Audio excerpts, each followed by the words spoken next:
સનાતનની મજા જ આ છે કે આપણને નાનપણથી જ એવું શીખવાડવામાં આવે કે સ્ત્રી તત્વ પૂજવા યોગ્ય છે. જેણે જેણે શક્તિને છોડ્યા છે એ ખોખું થઈ જાય છે અને ખોખાની અંદર ચેતન હોતું નથી. હજી જો આપણે જાગ્યા નહીં તો આપણી ભવિષ્યની જે પેઢી અત્યારે નાની છે, મોટી થશે, એ તમને મને શ્રાપ દેશે કે અમારા વડવાઓ શું કરીને ગયા. બસ આપણી સંસ્કૃતિને આપણે પાછી જ્યાં મૂળમાં લઈ આવી છે એનો એક જ ઉપાય છે, અને એ ઉપાય છે આપણે આપણા ગ્રંથો પાસે પહોંચવું પડશે. આપણી એક એક વાતોની અંદર વિજ્ઞાન છુપાયેલું છે, પણ દરેક વાતમાં જો વિજ્ઞાન પ્રગટ કરી દઈએ તો શ્રદ્ધાનો જે ભાવ છે એ ક્યાંક આપણે ચૂકી જઈએ. અને વિધાન તો એવું જ છે શાસ્ત્રોમાં કે તમે ક્યારેય પણ કોઈ વ્રત કરો ત્યારે નમક ન લો. પ્રતિ માસના એકમથી લઈને નવમીના જે દિવસો છે એ નવરાત્રીના દિવસો છે. શિવ શિવ ભવાની તિ જપતઃ મૃડાની રુદ્રાણી, આવું ભગવાન મહાદેવ પણ જપતા હોય. પાર્વતીજીના પ્રશ્નો છે અને મહાદેવજીના ઉત્તર છે. પણ દુર્ગાના મંત્રને કોઈ નિર્મૂલન કરી શકતું નથી, એવી દુર્ગાના મંત્રમાં તાકાત છે. આ કળિયુગની અંદર સર્વ સાધનોની સિદ્ધિ માત્ર 7 શ્લોકોનો પાઠ, જેને કહેવાય છે સપ્તશ્લોકી દુર્ગા. શિવાજી મહારાજ પણ ત્રિકાળ સંધ્યજ્ઞ હતા. જય માતાજી મિત્રો, આજથી ચાલુ થતા ચૈત્ર નવરાત્રી અને ચૈત્ર મહિનાનું મહત્વ કઈ રીતે છે એ આપણે જાણવાનું છે. ખાસ કરીને આપણો કાર્યક્રમ કરવાનો મેઇન હેતુ એ જ છે કે આપણી વિસરાઈ જતી જે સંસ્કૃતિ છે, કે જે આપણે ભૂલી ગયા છીએ, આપણા રિવાજો છે, આપણી જે રૂઢિઓ છે, એને આપણે કઈ રીતે આપણે આગળ વધારી શકીએ એ હેતુથી આપણે કાર્યક્રમ કર્યો છે. અને ખાસ કરીને માતાજીની ઉપાસના આપણે જે કરીએ છીએ અત્યારે ભાગદોડભર્યા સમયમાં, આપણે જે માતાજીની ઉપાસના કરીએ છીએ, બસ ખાલી નમન કરીને આપણે ઘરેથી નીકળી જતા હોઈએ છીએ. અને ચૈત્ર નવરાત્રીનું આપણને, કે કોઈ પણ નવરાત્રી હોય, એનું આપણને બહુ ખાસ ખ્યાલ નથી કે કઈ રીતે આ નવરાત્રી ઉજવાય છે, એમાં શું આપણે કરીએ છીએ. બસ આપણને તો ખાલી એટલું જ ખબર છે કે આસો મહિનાની નવરાત્રી આવે, રમવાનું છે, પાર્ટી પ્લોટમાં જઈને આપણે ગરબા રમીએ છીએ, એટલા પૂરતું સીમિત નથી. ચૈત્ર નવરાત્રીનું શું મહત્વ છે, આપણે એની ઉપાસના શું કામ કરીએ છીએ, એ પૂરેપૂરી આપણે આ કાર્યક્રમમાં આપણે જાણકારી લેવાના છીએ. આ માટે આપણે ખાસ મહેમાન ઉપસ્થિત હાજર થયા છે આપણી કાર્યક્રમમાં. શ્રી સાંદીપની વિદ્યા નિકેતન પૂજ્ય ભાઈ શ્રી રમેશભાઈ ઓજાના કૃપાપાત્ર શિષ્ય શ્રી ભાવિનભાઈ રાવલ. આપણા સનાતન ધર્મમાં કારતક માસથી નવા વર્ષની શરૂઆત થાય છે, જ્યારે અમુક રાજ્યોમાં ચૈત્ર માસથી નવા વર્ષની શરૂઆત થઈ છે. તો આ પાછળનું કારણ શું હોય છે? શ્રી હરિગુરુભ્યો નમઃ. એક તો પ્રસન્નતા એ છે કે સંસ્કૃતિથી જે પણ વર્ગનો સમાજ, જે પણ દેશનો, જે પણ સ્થાનનો, જે પણ રાજ્યનો સમાજ જ્યારે પોતાની સંસ્કૃતિથી દૂર થાય છે ત્યારે એની એ ઓળખ ભૂલી જતો હોય છે. અને ઓળખ ભૂલાણી એટલે સમજી લેવાનું કે આપણું અસ્તિત્વ પણ ધીમે ધીમે નાશવંત બાજુ ગતિ કરે. આપણો પ્રશ્ન છે કે કારતક મહિનામાં પણ નવું વર્ષ શરૂ થાય અને ચૈત્ર મહિનામાં પણ નવું વર્ષ શરૂ થાય. એ બંને પાછળનું આપણો પુરાણમાં ભેદ એવો બતાવે છે કે કાર્તિક માસની શરૂઆત જે છે એ ભગવાન શ્રી રામ જ્યારે વિજય ધ્વજ ફરકાવીને રાવણનો ઉદ્ધાર કરીને અયોધ્યામાં પધાર્યા અને પછી દીપોત્સવ ઉજવાયો, દીપાવલી થઈ.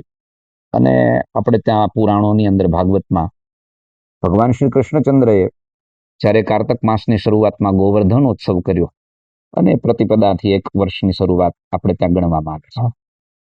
પણ આપણી સંસ્કૃતિ એવું કહે છે કે આપણે સંવત્સરના ઉપાસકો છીએ અને સંવત્સર જ્યોતિષીય ગણના મુજબ દર ચૈત્ર મહિનામાં શુક્લ પ્રતિપદા, જેને એક તહેવાર રૂપે ઘણા રાજ્યોમાં ગુડી પડવા તરીકે પણ ઉજવાય છે. તો એ સંવત્સર જ્યારે પરિવર્તિત થાય તો એ સંવત્સરના દરેક વખતે એક દેવતા હોય છે, એના એક રાજા હોય છે. અને આપણે ત્યાં જ્યોતિષીય ગણના મુજબ એ વાત આપવી કે જેમ કે આ 2082 ચાલતું હતું અને એ સંવત્સરનું નામ વિશ્વાવસુ, અને હવે જે આજથી શરૂઆત થવા જઈ રહી છે 2083, એ સંવત્સરનું નામ પરાભવ સંવત્સર છે. તો એ સંવત્સરની પૂજા થાય, એ સંવત્સરના દેવતા હોય.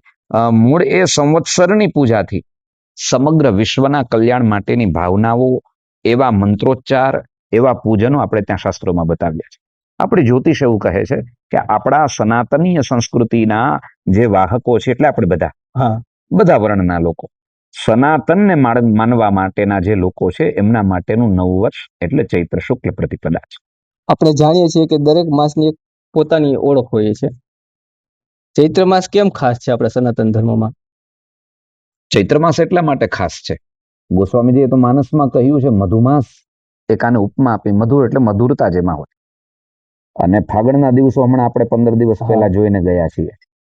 તમે આ સમયમાં કોઈ એવા ઘોર જંગલની અંદર જશો તો પલાશના વૃક્ષો, જેને આપણે ત્યાં બ્રહ્મ વૃક્ષ કહેવામાં આવે છે, પલાશ એટલે આપણી ગુજરાતી ભાષામાં કેસોડો કહીએ.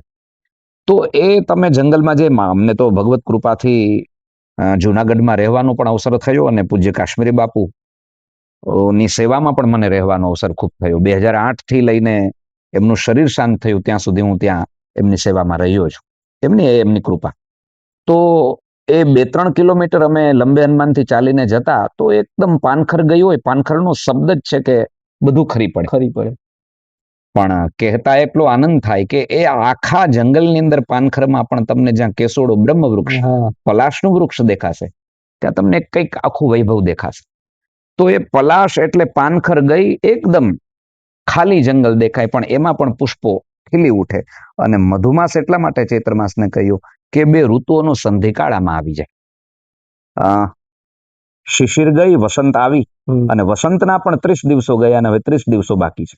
એટલે ચૈત્ર માસની એક વિશેષતા એ છે કે મધુમાસ છે, જે માસની અંદર ભગવતી તો પધારે જ પ્રથમ દિવસે, પણ તુરંત જ જ્યાં નવમી પહોંચે ત્યાં ભગવાન શ્રી મર્યાદા પુરુષોત્તમ શ્રી રામ પધારે અને તમને મને જાણે એક સંકેત કરે, શક્તિના ઉપાસકો જ્યાં સુધી મર્યાદામાં છે તો જ એનું કાર્ય પૂર્ણિમાના દિવસે, એટલે ચૈત્ર પૂર્ણિમા આવે અને એમાં શ્રી હનુમાનજી મહારાજ પધારે તો ભક્તિનું વરદાન એના જીવનમાં પ્રાપ્ત થાય. તો આવા તો ચૈત્ર માસમાં ઘણા બધા આપણને સાધકોને માર્ગ મળે એવા તત્વો પ્રગટ થયા છે, એની વાતો છે. એટલા માટે ચૈત્ર માસ સવિશેષ હોય છે. ચૈત્ર માસમાં આયુર્વેદ અને જ્યોતિષ શાસ્ત્રની દ્રષ્ટિએ ચૈત્ર માસનું શું મહત્વ છે? આયુર્વેદની દ્રષ્ટિએ મને પૂછશો તો હું એટલું જ કહીશ કે આવનારો વૈશાખ ચૈત્ર પછી પૂરો થશે એટલે ગ્રીષ્મ લાગી જાય છે. ક્યારેક જ્યોતિષીય ગણના મુજબ તો એવું પણ બને, જેમ કે હમણાં જ અધિક માસ લાગવાનો છે, તો જ્યોતિષીય ગણના મુજબ ઘણી વખત ચૈત્ર માસમાં પણ ગ્રીષ્મનો ભાગ દેખાય, ઋતુ આવી જતી હોય છે અને ઘણી વાર વૈશાખથી શરૂઆત થાય. તો એ ચૈત્ર માસ આયુર્વેદિકની દ્રષ્ટિએ ઘણા લોકોને તમે સાંભળ્યું હશે કે અમે અલોણા કરીએ છીએ. અલોણા એટલે મૂળ લૂણ, નમક, એને છોડી દઈએ છીએ. અને વિધાન તો એવું જ છે શાસ્ત્રોમાં કે તમે ક્યારેય પણ કોઈ વ્રત કરો ત્યારે નમક ન લો. તો એ અલોણા કરવાનો અર્થ શું? તો કે આ ગ્રીષ્મમાં જે ગરમી પડવાની છે, તમે તમારા શરીરની અંદર પરસેવાનો સ્વાદ હંમેશા ખારો હોય. એનો અનુભવ આપણે કરીએ તો જેને બહુ પરસેવો વળતો હોય જમીન ઉપર ક્યારેક સૂઈ જાય તો ત્યાં આખી ભૂમિ ખારાશ પડતી અથવા તો સફેદ ત્યાં મીઠા જેવું થઈ જતું હોય છે. તો એનો અર્થ એ છે, આપણું આયુર્વેદ એમ કહે છે કે તમે માત્ર ચૈત્ર મહિનાના 30 દિવસ તમે જો નમકનો ત્યાગ કરી દીધો તો સમજી લો ગરમી અત્યારે તો 42, આ વખતે શરૂઆત 42 થી થઈ છે, તો આવનાર દિવસો ક્યાં પહોંચશે? તો એ તમારું શરીરનું જે સૌષ્ઠવ છે એ ગરમીને સહન કરવા માટેનું એ એકદમ એના અનુરૂપ થઈ જશે. આપણે ત્યાં ભગવાને એવી વાતો લખી કે ચૈત્ર મહિનામાં નમક ખરીદાતું નથી. એ આપણા વડવાઓ એટલા બધા હોશિયાર અને એમની દ્રષ્ટિ એટલી બધી આગવી કે એમણે જોઈ લીધું કે આ લોકોને એમ કહેશું કે નમક નથી ખાવાનું તો એ સમજશે નહીં, પણ એનો અર્થ એવો કર્યો કે ભાઈ નમક નહીં ખરીદીએ. નમક નહીં ખરીદીએ તો એના કારણે કદાચ પૂરું થઈ ગયું તો 15 દિવસ નહીં તો 5 દિવસ પણ એ લોકો નમક વગર રહેશે તો શરીર સારું બનશે. આવનારી જે ગરમી છે એમનું શરીર સહન કરી શકશે. એટલા માટે આપણી એક વાતોની અંદર વિજ્ઞાન છુપાયેલું છે, પણ દરેક વાતમાં જો વિજ્ઞાન પ્રગટ કરી દઈએ તો શ્રદ્ધાનો જે ભાવ છે એ ક્યાંક આપણે ચૂકી જઈએ. તો આયુર્વેદ એટલા માટે ચૈત્ર માસ આયુર્વેદમાં જોવા જઈએ તો બહુ મહત્વનો માસ છે. નમક જો છોડી દીધું, કદાચ 30 દિવસ ન છોડાણા તો કંઈ નહીં, પણ નવરાત્રીના 9 દિવસ ચૈત્રી નવરાત્રીના જો પણ નમક છોડ્યું તો પણ આયુર્વેદ માટે થઈને આવનારા ગ્રીષ્મમાં જે 2 મહિના આપણે વૈશાખ જેઠના ગરમીના સહન કરવા છે એના માટેનું આપણું શરીર સક્ષમ થઈ જશે. પાળી પહેલા જ પાળ બાંધી દીધી. યસ. સનાતન ધર્મમાં કુલ કેટલી નવરાત્રી છે? મૂળમાં આપણે સૌ કોઈ પરિચિત હશું અને જે સનાતન સાથે જોડાયેલા છે, જે શક્તિના ઉપાસકો હશે એ સૌને ખ્યાલ હશે, પણ એક વખત આ સંવાદથી આપણે એ બાબત માટે થોડા જાગૃતિ થઈ, કારણ કે આ સંવાદ ક્યાં સુધી પહોંચવાનો હશે. તો મૂળમાં 4 નવરાત્રી, એમાંની પહેલી નવરાત્રી આ વાર્ષિક નવરાત્રીમાં માઘી નવરાત્રી એટલે મહામાસની નવરાત્રી, બીજી નવરાત્રી ચૈત્ર નવરાત્ર, ત્રીજી નવરાત્રી ગુપ્ત નવરાત્રી તરીકે આપણે ઓળખીએ આષાઢી નવરાત્રી, અને ચોથી છે શારદીય નવરાત્રી. આમ 4 નવરાત્રીઓ. પણ કોઈ પંચાંગનો અભ્યાસ કરે, થોડા કોઈ એવા જ્યોતિષ શાસ્ત્રના કોઈ સાચા જાણકાર છે એમની પાસે બેસે અથવા તો આપણા પુરાણોનો અભ્યાસ કરે તો એમને ખ્યાલ પડશે કે આ બધી નવરાત્રીઓ શુક્લ પ્રતિપદાથી શરૂ થાય અને નવમીએ પૂરી થાય. હા પણ એક શાકંભરી નવરાત્રી જે પૌષ મહિનામાં લાગે હા એ અષ્ટમીના શરૂ થશે અને પૂર્ણિમાના પૂર્ણાહુતિ થશે. આ એક જ નવરાત્રી. અને પછી તો ગૌ નવરાત્રીનો ભાગ પડે છે. અને મહાપુરુષો પાસેથી એવું સાંભળ્યું છે, શક્તિના ઉપાસકો પાસેથી, કે પ્રતિ માસના એકમથી લઈને નવમીના જે દિવસો છે એ નવરાત્રીના દિવસો છે. પણ સાધકો માટે, ઉપાસકો માટે મુખ્ય આ 4 નવરાત્રીઓ, અને એમાં પણ ચૈત્રી અને શારદીય આરાધનાના સવિશેષ પર્વો હોય છે. ચૈત્ર નવરાત્રીમાં ખાસ કરીને માતાજીની ઉપાસના કરવી હોય તો માતાજીના કયા સ્વરૂપની પૂજા કે ઉપાસના થાય છે? આમ તો દુર્ગા શબ્દ ઉપરથી આપણે નવદુર્ગા, નવરાત્રી અને નવદુર્ગાઓ, દુર્ગાની ઉપાસના છે. એક બીજમાંથી જેમ વૃક્ષ મોટું થાય, અનેક ફળો અને અનેકનો આશ્રય બને, એમ એક દુર્ગા તત્વમાંથી આ સમગ્ર શક્તિ તત્વો ઉત્પન્ન થયા છે. ઉપાસનાની વાતમાં જ્યારે તમે પૂછો છો ત્યારે આપણે એટલું અવશ્ય કહી શકીએ કે પેલા વહેલી ઉપાસના તો સામાન્ય ગૃહસ્થાશ્રમમાં રહેતા લોકો માટે થઈને પોતાના કુળદેવીનું આરાધન મહત્વનું છે. કુલદેવી પ્રસન્ન થયા તો આગળનો માર્ગ આપમેળે પ્રગટ થશે. પછી એમાં બધી શક્તિઓની વર્ણ વ્યવસ્થાઓ આપી છે કે ભાઈ બ્રાહ્મણ છે તો એમના માટે પહેલું આરાધન ભગવતીમાં ગાયત્રીનું આરાધન છે. તમે આપણા શાસ્ત્રો, આપણા પુરાણો બાજુ દ્રષ્ટિ કરશો તો તમને ખ્યાલ આવશે કે પૂર્વના બ્રાહ્મણ, ક્ષત્રિય અને વૈશ્ય એ ત્રણેય ત્રિકાળ સંધ્યગ્ન હતા. 3 ટાઈમની સંધ્યા કરતા. અને હમણાં શિવાજી મહારાજનો ઇતિહાસ વાંચતો હતો તો મને એમાં વાંચવા મળ્યું કે શિવાજી મહારાજ પણ ત્રિકાળ સંધ્યગ્ન હતા. તો પહેલી ઉપાસના ગાયત્રીની બ્રાહ્મણ ક્ષત્રિયો માટે, અથવા તો જે દીક્ષિત છે એના માટે, અને પછી કુલદેવીની ઉપાસના, અને પછી ધીમે ધીમે કરીને દુર્ગાની ઉપાસના. દુર્ગા એટલે નવદુર્ગા. દુર્ગા શબ્દનો અર્થ થાય છે જે ભક્તના જીવનમાં આવેલી કોઈ પણ પ્રકારની દુર્ગતિનું નિવારણ કરી દે, એનું તારણ કરી દે, એ જ દુર્ગા છે. અને કહેવાનું મને મન થશે કે ભગવત્પાદ શ્રી શંકરાચાર્યજી મહારાજ, એમણે દેવ્ય અપરાધ ક્ષમાપન સ્તોત્રની રચના કરી. અને એમાં એક પહેલા શ્લોકના છેલ્લા પદમાં એમણે બહુ સરસ શબ્દ લખ્યો, પરમ જાને માત સ્વદનું શરણમ ક્લેશહરણમ, કે માં, મારે બીજું કશું તો મને તારી ઉપાસનાથી ખ્યાલ નથી પડ્યો, પણ હું એટલો ચોક્કસ નિર્ણય કરીને કહી શકું કે તારી કોઈ ઉપાસના કરશે, તારું કોઈ આરાધન કરશે તો એના જીવનના ક્લેશના હરણ કરવા માટે તમારા જેવું કોઈ સામર્થ્યવાન શક્તિ તત્વ નથી. અને જયદીપસિંહ, મને એમ થાય કે અત્યારે તમે આમ સમાજમાં દ્રષ્ટિ કરશો તો લોકો ક્લેશથી આક્રાંત છે. કોઈ ને કોઈ ક્લેશથી પીડાય છે. તો જાણે શક્તિની ઉપાસના તમને મને ક્લેશમાંથી ખેંચીને કાઢી જશે, તમને કંઈક આંતરિક બળ આપશે, એના માટેનું સાધન તો દુર્ગાનું આરાધન કરવું બહુ શ્રેષ્ઠ છે.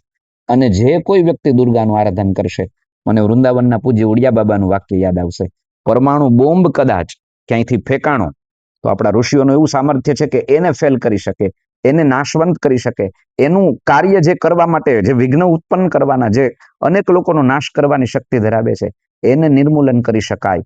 પણ દુર્ગાના મંત્રને કોઈ નિર્મૂલન કરી શકતું નથી. એવી દુર્ગાના મંત્રમાં તાકાત છે. એટલા માટે દુર્ગાનું આરાધન શ્રેષ્ઠ છે. અત્યારના સમયમાં જે કોઈ પણ વ્યક્તિને માતાજીની ઉપાસના કરવી હોય તો એની કોઈ વિધિ છે?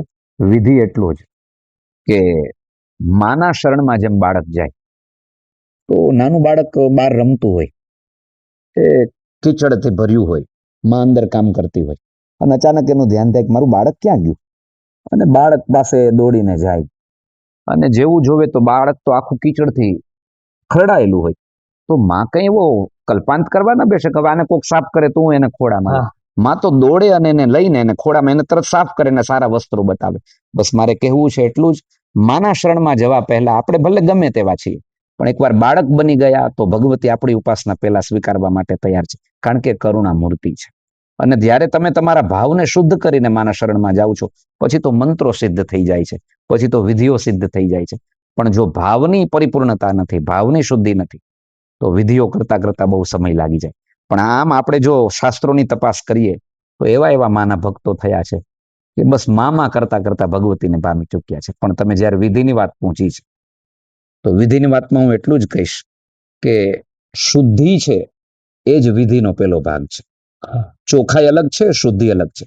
શુદ્ધિથી જે કાંઈ કરીએ, જેમ કે આપણે ત્યાં એવું લખ્યું, ગોમયે વસતે લક્ષ્મી, માને તમારે આવાહિત કરવા છે તો પહેલા ગાયના છાણનો એક ચોકો ઘરમાં નવરાત્રી આવે છે એ પહેલા કરી લો. એના ઉપર સરસ મજાનો સ્વસ્તિક બનાવો, એના ઉપર અખંડ દીપની જ્યોત પ્રજ્વલિત કરો, અને એ દીપ જ્યોતને જ માં સમજી લો. બોધીપ દેવી રૂપસ્વ માં, હું તારા દીવાનું ધ્યાન નથી કરતો, પણ મને એટલી પ્રતીતિ છે કે આ દીવો નથી, પણ તમે સાક્ષાત દીપ બનીને મારા આંગણે પધાર્યા છો. બસ એક આવો ભાવ કરીએ. અને પછી જે મંત્ર, ગુરુ મંત્ર પ્રાપ્ત થયો તો એનો, એવો કઈ મંત્ર પ્રાપ્ત નથી થયો તો માત્ર રીમ કુલદેવ્યય નમઃ આ મંત્રનો, અથવા દુમ દુર્ગાય નમઃ આ મંત્રનો જપ કરતા કરતા કોઈ એક નિશ્ચિત ક્રમ મુજબ, કે 3 માળા, 7 માળા, 9 માળા હું 9 રાત્રિ સુધી કરીશ, હું એક સમયનું ભોજન લઈશ અથવા તો ઉપવાસ કરીશ, આવો કોઈ એક વિધિ નિશ્ચિત પૂર્વક કોઈ ધારણ કરે તો એ નવરાત્રિની સફળ થઈ જતી હોય છે. પણ મારો કહેવાનો ભાવ એટલો જ, શુદ્ધિની બહુ આવશ્યકતા છે. હૃદય જેટલું ધવલ હશે, હૃદય જેટલું કોમળ હશે, માના ચરણમાં બેઠા છીએ બાળક જેટલો જેવો ભાવ હશે, ભગવતી બધી વિધિઓ સ્વીકારી લેશે. તમે વિધિ વિશે તો જણાવ્યું, પણ માતાજીની વિશેષ કૃપા મેળવવા માટે માતાજીની કઈ સ્તુતિ કે સ્તોત્ર છે જે આપણે સાધક કરી શકે? વિધિ ના ભાગરૂપે એવા અનેક ભગવતીના સ્તોત્રો બતાવ્યા છે.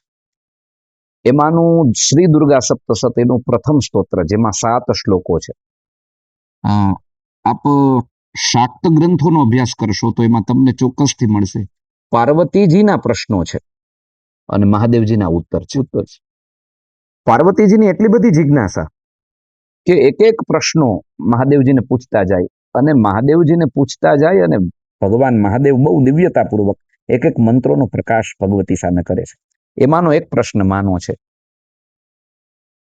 શૃણુદેવ પ્રવક્ષ્યામિ કલો સર્વેષ્ટ સાધનમ મયા તવૈવ સ્નેહેના પ્યંબા સ્તુતિ પ્રકાશ્યતે. દેવી સાંભળો, કળિયુગની અંદર સર્વ ઉત્તમમાં ઉત્તમ કોઈ સાધન હોય અને મને તમારા પ્રત્યે પ્રીતિ છે. તમે તો બધું જાણો છો, તમે સર્વજ્ઞ છો, તમે તમારા માટે નથી પૂછતા, પણ તમે જગત માતા છો. કારણ કે ભવાની શંકરો વંદે શ્રદ્ધા વિશ્વાસ રૂપિણો. માં શ્રદ્ધા રૂપે પાર્વતી આખા જગતના માતા છે, અને વિશ્વાસ રૂપે ભગવાન મહાદેવ આખા વિશ્વના પિતા છે. તો મહાદેવજી ભગવતી પાર્વતીને એવું નિવેદન કરે છે કે મને તો ખબર છે કે તમે બધું જાણો છો, તમે સર્વજ્ઞ છો, પણ તમે તમારા સંતાનોના કલ્યાણ માટે થઈને પૂછો છો. ને માના પ્રશ્નના ઉત્તરમાં ભગવાન મહાદેવ બતાવે છે ત્યાં કે આ કળિયુગની અંદર સર્વ સાધનોની સિદ્ધિ માત્ર 7 શ્લોકોનો પાઠ, જેને કહેવાય છે સપ્તશ્લોકી દુર્ગા, આનો કોઈ પાઠ કરે તો એનું અભિષ્ટ ક્યાંય અટકે નહીં. પછી તો એવા એવા અનેક સ્તોત્રો છે કે ભાઈ લક્ષ્મીની કામના છે તો તમે શ્રી સુક્તમનો પાઠ કરો. તમે કથાથી પરિચિત હશો કે શંકરાચાર્યજી બાળ રૂપે કોઈ દેવીને ત્યાં, માને ત્યાં ભિક્ષા લેવા માટે ગયા, અને એક ગરીબ બ્રાહ્મણી, ઘરમાં કશું નહીં, અને એક આમળો લઈને આવ્યા અને રડતી આંખે આમ મૂક્યો આમળો. એટલે આ તો કરુણામૂર્તિ. સંતો ગોસ્વામીજી માનસમાં કહે છે કે સંત હૃદય નવનીત સમાના. સંતોનું હૃદય માખણ જેવું હોય, કોઈનું દુઃખ જોવે ત્યાં તો એ આમ આમ હલી જાય. અને એમણે ત્યાં જોયું કે આહા, માં કેમ રડે છે? કહ્યું, સ્વામી, ઘણા વર્ષોથી એટલા બધા સાધન કર્યા, તપસ્યા કરી, પણ આ જો ને દુઃખ દૂર જ નથી થતું, લક્ષ્મીનું આગમન જ મારા આંગણે નથી થતું. આપણે એ શંકરાચાર્યજીની વાત કરતા મારા રૂવાણા ઉભા થાય છે કે એ આમ એવી મૂર્તિઓ આ ભારત સનાતનમાં આવી કે જેમણે તમને મને જગાડી ગયા. આપણે અત્યારે આવો વાતો કરીએ છીએ, યજ્ઞ આરાધન કરીએ છીએ, આ બધું એમની દેન છે. પણ કોણ જાણે આપણી ભારતની સંસ્કૃતિને કોનો એવો નજર લાગી કે આપણે શંકરાચાર્યોના મહત્વને ભૂલી ગયા, એમના શાસ્ત્રોને ભૂલી ગયા, કે જેમણે આવીને તમને મને જગાડ્યા. આ આવનારી પેઢી, હું તો વારે વારે મારા વ્યાસપીઠ ઉપરથી કથામાંથી કહું છું કે હજી જો આપણે જાગ્યા નહીં તો આપણી ભવિષ્યની જે પેઢી અત્યારે નાની છે, મોટી થશે, એ તમને મને શ્રાપ દેશે કે અમારા વડવાઓ શું કરીને ગયા, આ કેવું નિર્માણ કરીને ગયા. આપણે આપણી સંસ્કૃતિથી દૂર જતા રહ્યા. પણ એ ભગવત પાદ શંકરાચાર્ય જ્યાં બ્રાહ્મણીને આંખ સામે જોઈ, માં રડે છે, મને અંદર આવવા દે. અને અંદર આવ્યા ઝૂંપડામાં, અને ત્યાં ઉભા રહીને 19 શ્લોકો કનકધારા સ્તોત્રના બોલ્યા. અને શાસ્ત્રનું પ્રમાણ છે, માં લક્ષ્મીએ વરસાદ વરસાવવો પડ્યો. તો કોઈને લક્ષ્મીની કામના હોય તો કનકધારા સ્તોત્રનો પાઠ કરે. દુર્ગતિમાં સંકટો વારે વારે જીવનમાં આવતા હોય તો માના 32 નામ છે, દુર્ગા દ્વાત્રિંશન નામ માલા, એનો પાઠ કરે. અને સગવડતા છે તો આપણા આંગણે બ્રાહ્મણોને બોલાવીએ અને દુર્ગા સપ્તસતીના પાઠ કરાવો. કારણ કે શ્રીમદ દેવી ભાગવતમાં એવું લખ્યું છે કે નવરાત્રિના દિવસોમાં માની સમ્મુખ કોઈ દુર્ગા સપ્તસતીનો પાઠ કર્યો તો ભગવતી એવા પ્રસન્ન થાય, એવા રાજી થાય કે એનું ધારેલું કાર્ય માં સિદ્ધ કરી દેતા હોય છે. એની પણ સંખ્યા છે, 1 પાઠ, 9 પાઠ, 100 પાઠ, 1000 પાઠ, અયુત ચંડી 10,000 પાઠ. લક્ષચંડી લાખપાઠ 2025 ની અંદર લગભગ આપણા સૌરાષ્ટ્ર ગુજરાતની અંદર 3 લક્ષચંડીઓ થયા વિશ્વ કલ્યાણ અર્થે. તો આવા ક્રમો, આવા સ્તોત્ર પાઠ આપણે ત્યાં શાસ્ત્રોમાં બતાવ્યા છે. અને આજે પણ જો શુદ્ધિપૂર્વક બોલાયા, ભાવપૂર્વક બોલાયા અને કરતા અને કરાવનાર એ બંને જણા જ્યારે એક શ્રદ્ધા લઈને બેસે છે ત્યારે એનું પરિણામ મળશે આવા સ્તોત્રોના પાઠ કરવાથી. આ ચૈત્ર નવરાત્રી દરમિયાન એવું કોઈ સહજ કર્મ છે જે કરવાથી ભગવતીની વિશેષ કૃપા આપણને પ્રાપ્ત થાય? બહુ સારો પ્રશ્ન.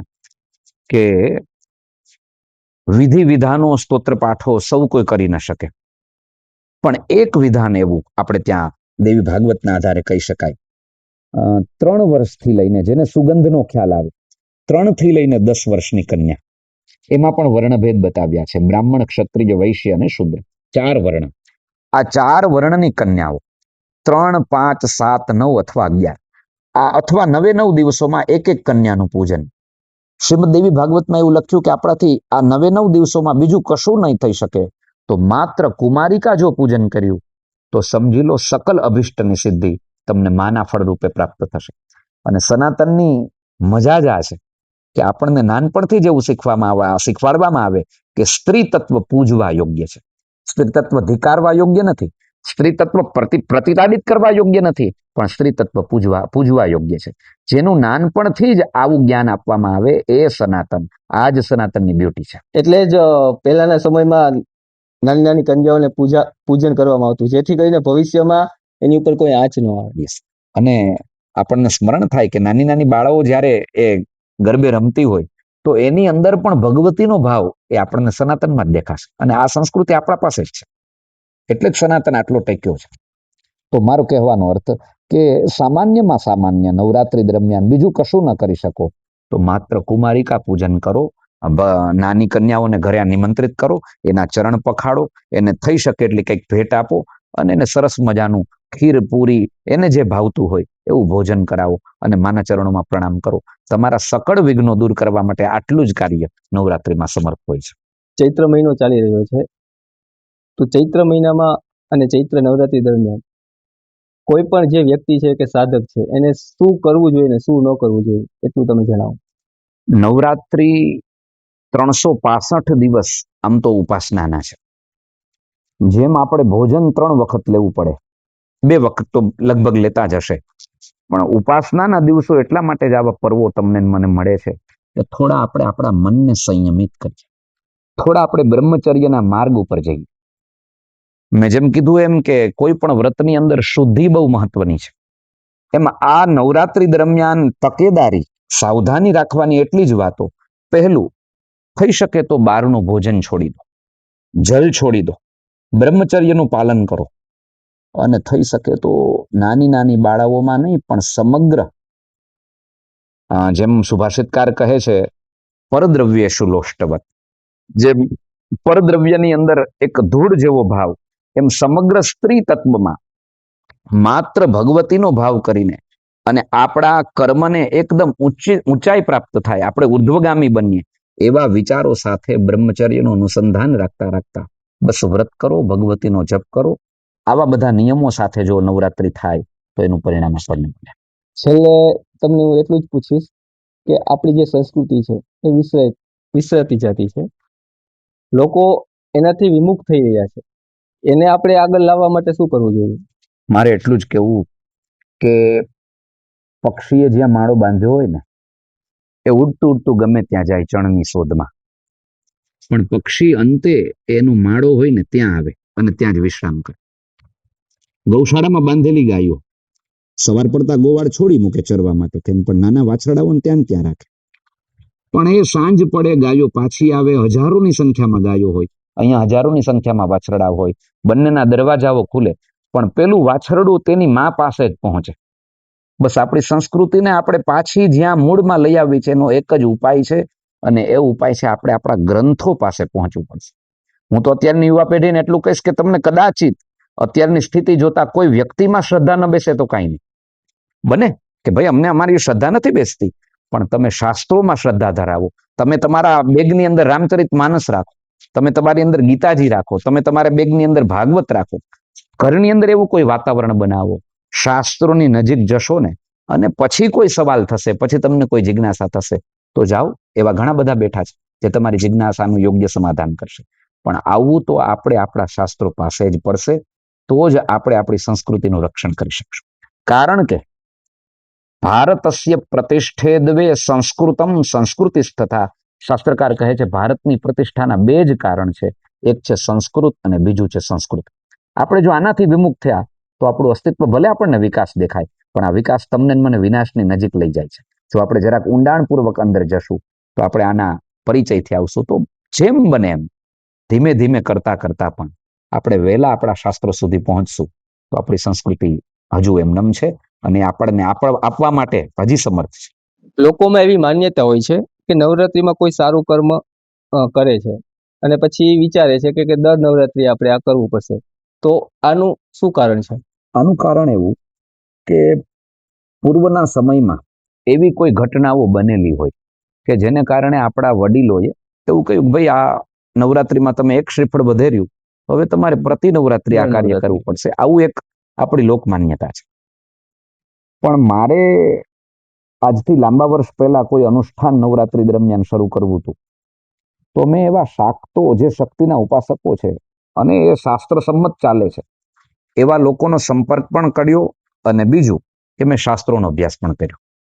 મને હજુ સુધી ક્યાંય એવી વાત પ્રાપ્ત નથી થઈ કે આ નવરાત્રીમાં તમે એક શ્રીફળ વધેર્યું, કે તમે યજ્ઞ કર્યો, કે તમે ગોયણી જમાડી, કે તમે બ્રાહ્મણોને બોલાવીને કંઈ પણ વિધિ કરાવ્યો, તો હવે તમારે પ્રતિ નવરાત્રીના આ કાર્ય કરવું પડશે.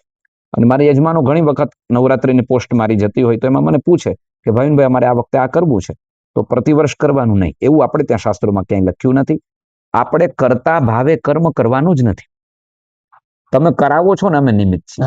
બસ આ ખ્યાલ ખાલી આવી ગયો જીવન જીવતા જીવતા, માત્ર નવરાત્રી નહીં પણ જીવનના તમામ કાર્યોમાં બસ ખાલી એટલો ભાવ આપણને આવી ગયો કે હું કરતા નથી, હું તો બસ એની તે મને ચાવી જે પ્રમાણે ચલાવે છે હું એ પ્રમાણે ચાલ્યો છું, કર્મ કરું અને ગતિ કરું છું. તો એ કોઈ પણ કર્મ આપણને બાંધશે તો નહીં, પણ એ કર્મ બાબતની કશી કોઈ ચિંતા પણ કરવાની જરૂર નથી. અને નવરાત્રી તો કરવી જ જોઈએ. શક્તિની ઉપાસના વગર આપણું જીવન અધૂરું છે. ભગવાન મહાદેવને પણ શિવ શિવ ભવાની તી જપત મૃડાની રુદ્રાણી, આવું ભગવાન મહાદેવ પણ જપતા હોય તો તમારે મારે અવશ્ય શક્તિની ઉપાસના કરવી જોઈએ નવરાત્રીમાં. કોઈ પણ મનની ભ્રમણાઓ જે છે કે ભાઈ કર થઈ જાય, આવું કશો વિચાર કરવાની જરૂર નથી. અને મને એક વિશેષ વાત અત્યારે યાદ આવે છે. લોકો અત્યારે, હું કોઈ સંપ્રદાયની અંદર વાત મૂકવા જતો જ નથી, હું તો માત્ર તમને આપણા શાસ્ત્રોનો પરિચય કરાવવા માંગુ છું. તમે કોઈ પણ દેવના આરાધક હો, તમે સર્વેશ્વર પરમાત્માની ઉપાસના કેમ ન કરતા હો, પણ મારે તમને એટલું જ વાત કરવી છે કે આ પૃથ્વી ઉપર, આ ધરાધામ ઉપર ત્રેતામાં ભગવાન શ્રી રામ પધારે અને ગુરુ મહારાજ આજ્ઞા કરે કે શ્રી રામ, તમારે યુદ્ધને જીતવું હશે તો ભગવતીને આરાધવા પડશે. દ્વાપરની અંદર ભગવાન શ્રી કૃષ્ણ આવે, જેને આપણે પરબ્રહ્મ તત્વ કહીએ છીએ. એ પરબ્રહ્મ તત્વ જ્યારે પેલી સ્યમંતક મણીની કથા 10મા સ્કંદમાં શ્રીમદ ભાગવતમાં આવે અને ભગવાન જતા રહે ગુફામાં એ મણીને શોધવા માટે થઈને 28 દિવસ પ્રભુ બહાર નથી પધારતા. અને અહીંયા વસુદેવ ને દેવકી, પરબ્રહ્મના માતા પિતા, જરાક વાત ઉપર ફોકસ કરો, કેટલું આમ આમ જરાક ઊંડાણમાં જઈએ તો એનો પ્રકાશ થાય તરત. તો એ વસુદેવ દેવકી શું કરે છે ત્યાં લખ્યું શ્રીમદ ભાગવતમાં, દુર્ગામ કૃષ્ણોપલબ્ધાઈ. એ વસુદેવ દેવકીએ તુરંત જ બ્રાહ્મણોને બોલાવ્યા અને કહ્યું, હે બ્રાહ્મણ દેવતાઓ, તમે અમારા આંગણે દુર્ગાની ઉપાસના કરો, દુર્ગા યાગ કરો. અમારા કૃષ્ણ, મારો દીકરો, એ હેમખેમ પાછો આવે. મારે તમને બધાને એટલો જ સંદેશો આપવો છે. ભગવાન શ્રી રામ ત્રેતામાં આવે અને ભગવતીનું આરાધન કરે.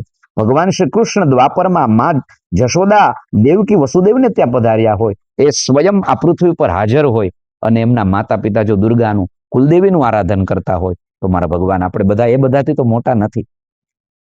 કુલદેવીની ઉપાસના, શક્તિની ઉપાસના જો આપણે છોડી દીધી તો આપણે તો કદાચિત 50-60 વર્ષ જીવીને જતા રહેશું, પણ પાછળની જે પેઢી છે એના દુઃખનું કારણ કોઈ શોધી નહીં આપે. હું આપ સૌને સનાતનીઓને વિનંતી કરું છું, ભલે તમે અન્યાશ્રયની વાત નથી, તમે આશ્રય એકનો જ રાખો, પણ કુળદેવીનું આરાધન અવશ્ય કરજો, શક્તિની ઉપાસના અવશ્ય કરજો.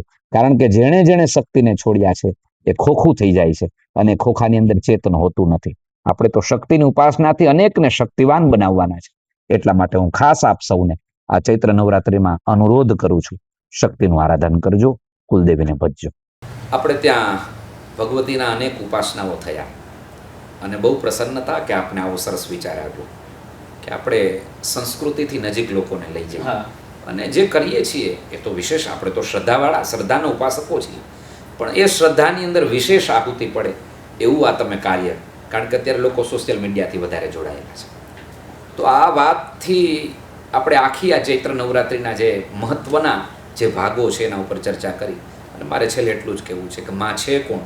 આ દયા કલ્યાણની પંક્તિમાં હું એટલું કહીશ, અમકેતા આફત તળે બાથી બહુ દુઃખ થાય, અંબા આખું બોલતા ભવના ક્લેશ કપાય, બિનેલાની બીક મટાડે જે જોઈએ તે દે, કલયુગ કેરું કલ્પતરું છે અંબા અક્ષર બે. બસ આની અંદર આખો સાર માના ચરણમાં આવી જાય. બહુ પ્રસન્નતા સાથે શ્રી હરિ ગુરુદેવ નમઃ. જય શ્રી કૃષ્ણ.